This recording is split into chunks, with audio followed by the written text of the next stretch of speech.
Hello everyone. Thank you for coming back. It means a lot to me that you've returned. But I do not wish to dwell on the sentimental. The subject of today's conspiracy surrounds something we're all likely familiar with. Whether through discipline administered by a loved one or through some other form of repetitive conditioning, we have all likely used toothpaste. And perhaps we've even looked at some of the ingredients in that toothpaste, noting a recurring component: fluoride. Fluoride is a chemical most commonly associated with toothpaste. However, what some may not know is its darker side. Fluoride is derived from a poisonous gas called fluorine. While you find some traces of fluoride in the natural water supplies, it is very uncommon. The kind in our water comes from phosphate and aluminum factories as industrial waste. Not exactly the same as toothpaste. The US government began fluoridation of water in the 1940s to help sanitize the water. Coincidentally, fluoride is also a byproduct in the manufacturing of atomic bombs. Manufacturing of atom bombs required millions of tons of fluoride. Citizens protested when the US began fluoridation, but to no effect. Various pro-fluoride businesses and public agencies worked with Edward Bernays, a famed public relations figurehead. I may do a video on Bernays in the future.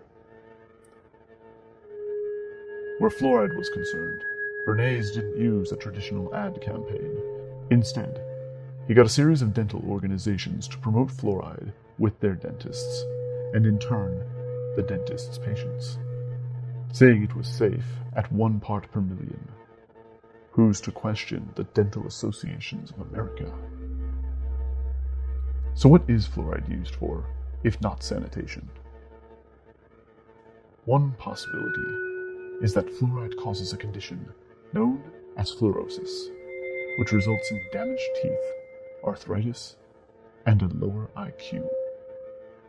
This has caused many to postulate that fluoride is not in our water supply for sanitation purposes, but to make the American people more docile. Some evidence for this theory suggests that it was used by Russians and Germans first to promote passivity among its citizens and lower the number of guards required at concentration camps. Could this be what caused it to gain popularity in the US?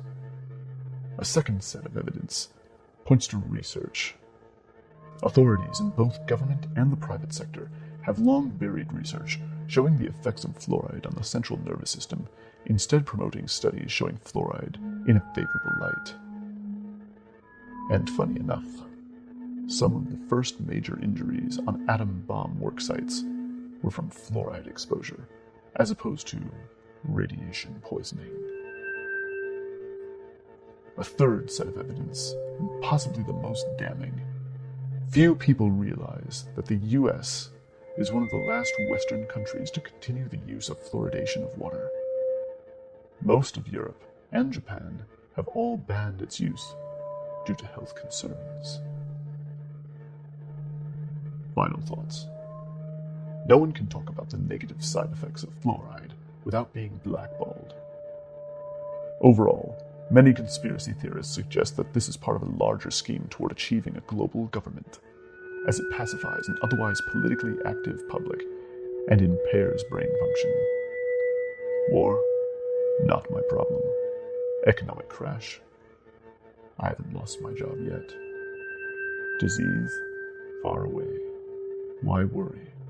America's Got Talent is on. I've got my Big Mac, and the water is still running.